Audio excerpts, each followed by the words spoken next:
इसके पहले पढ़े थे अपवर्तनांक और प्रकाश की चाल में संबंध। ठीक है, तो अब हम लोग का टॉपिक है क्रांतिक कोण तथा कोण आंतरिक परावर्तन।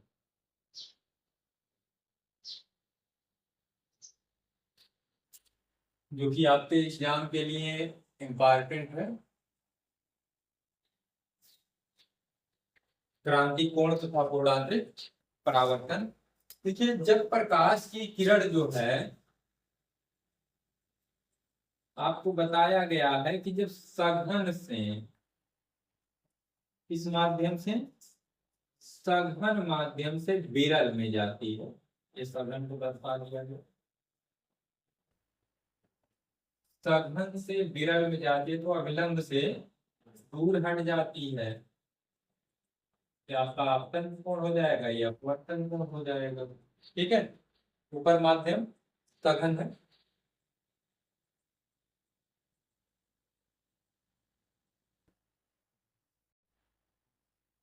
माध्यम दूसरा वाला माध्यम क्या है, विरल माध्यम है। ठीक है, तो जब प्रकाश की किरण सघन माध्यम से विरल माध्यम में जाती है तो अविलंब से दूर हट जाती है। किससे दूर हट जाती है, अविलंब से दूर हट जाती है। इसका मतलब ये हुआ कि इस अपवर्तन कोण R का मान आपतन कोण से अधिक होता है, बड़ा होता है। ठीक, अगर हम लोग आपतन कोण को और बढ़ाएंगे तो ये और बढ़ेगा, थोड़ा और बढ़ाएंगे और बढ़ेगा, ऐसे ही करते जाएंगे तो एक स्थिति ऐसी आएगी कि ये जो अपवर्तन कोण का मान है 90 डिग्री हो जाएगा। कितना हो जाएगा, 90 डिग्री। और जिस आपतन कोण पर अपवर्तन कोण का मान 90 डिग्री होता है उसी को हम लोग क्या कहते हैं, क्रांतिक कोण कहते हैं।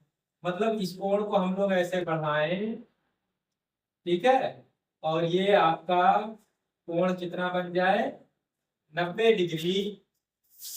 तो इसी कोण को हम लोग क्रांतिक कोण कहते हैं। क्रांतिक कोण को हम लोग लिखते हैं आईसी या केवल सी से लिखते हैं। ठीक है, तो क्रांतिक कोण किसे कहेंगे कि सघन, अब देखिए सघन माध्यम में कोण बना हुआ है आपतन कोण। ठीक है, सघन माध्यम में बना हुआ है आपतन कोण, जिसके लिए विरल माध्यम में अपवर्तन कोण का मान 90 डिग्री होता है, क्रांतिक कोण कहलाता है। ठीक, तो देखिए क्या बताया अभी, जब प्रकाश की किरण सघन माध्यम से विरल माध्यम में जाती है तो अविलंब से दूर हट जाती है। ठीक, इस स्थिति में अपवर्तन कोण R का मान आपतन कोण I से अधिक होता है या बड़ा होता है कह सकते हैं। अगर आपतन कोण को हम लोग बढ़ाएं तो अपवर्तन कोण का मान बढ़ेगा। एक स्थिति ऐसी आएगी बढ़ करके वो कितना हो जाएगा, 90 डिग्री हो जाएगा। और इसी विशेष जो आपतन कोण है उसी को हम लोग क्या कहेंगे, क्रांतिक कोण कहेंगे। अर्थात क्या हुआ कि सघन माध्यम में बना वह कोण या वह आपतन कोण जिसके लिए विरल माध्यम में अपवर्तन कोण का मान 90 डिग्री होता है, क्रांतिक कोण कहलाता है। लेकिन इस कोण को थोड़ा सा और बढ़ा दिया जाए, इस कोण को क्या किया जाए, थोड़ा और हम लोग अगर बढ़ा देते हैं तो ये विरल माध्यम में ना जा करके सघन माध्यम में क्या होता है, वापस लौट जाता है। विरल में नहीं जाएगा, किधर वापस लौट जाएगा, सघन माध्यम में। इस घटना को हम लोग कहते हैं पूर्ण आंतरिक परावर्तन। ठीक है, मतलब कि जब प्रकाश की किरण सघन माध्यम से आई, यहां टकराई, उसके बाद विरल माध्यम में ना जा करके सघन माध्यम में ही वापस लौट जाए, इस घटना को क्या कहते हैं, पूर्ण आंतरिक परावर्तन। क्या कहेंगे, पूर्ण आंतरिक परावर्तन। तो पूर्ण आंतरिक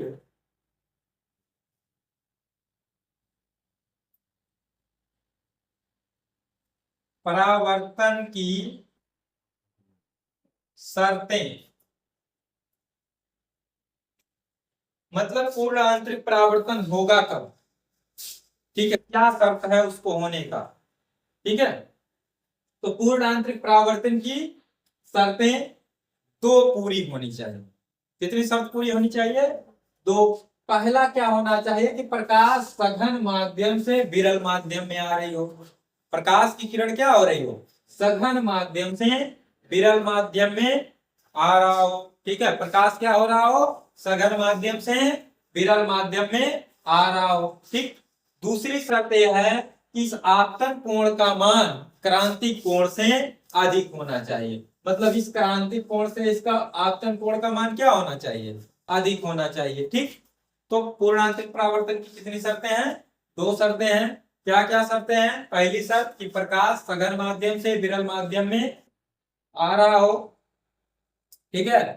दूसरा, आपतन कोण का मान क्रांतिक कोण से अधिक होना चाहिए। अब आता है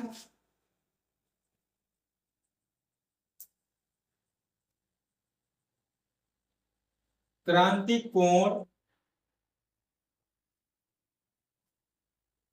तथा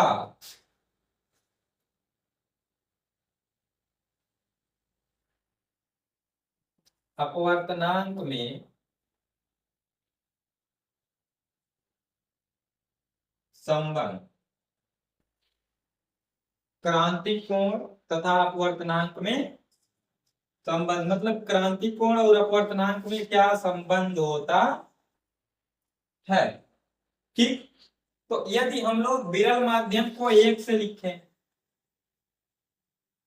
विरल माध्यम को किससे लिख लें? एक से। और सघन माध्यम को हम लोग लिख लें, को दो से लिखें, तो आपका स्नेल के नियम स्नेल के नियम से सघन माध्यम के सापेक्ष विरल माध्यम का अपवर्तनांक यानी 2n1 बराबर हो जाएगा। आपतन कोण कीजिए, आपतन कोण यहाँ कितना है? c से लिखे हैं तो साइन c बटे अपवर्तन कोण कीजिए यानी 90 डिग्री। तो 2n1 बराबर आपका आ जाएगा साइन c बटे साइन 90 मान होता है 1। यहां से 1n2 निकालेंगे तो आपका आ जाएगा 1 बटे साइन c। यदि अब आपका सघन माध्यम कांच हो, विरल माध्यम वायु हो, तब आपका ANG बराबर क्या आएगा? 1 बटे साइन c। ठीक है। अगर GNA यहां से निकालना रहेगा तो आपका क्या हो जाएगा? Sign c। GNA यानी कांच के सापेक्ष वायु का अपवर्तनांक। ठीक। तो दोनों एक दूसरे के रूप में। इसके बाद आपका आ जाएगा पूर्णांतरिक परावर्तन पर आधारित कुछ घटनाएं, जैसे रेगिस्तान की मरीचिका। ठीक है, शाख का गीला दिखना, कांच में पड़ी दरारों का चमकना, ठीक है, हीरे की चमक, ये सभी चीजें आपको बताई जाएंगी।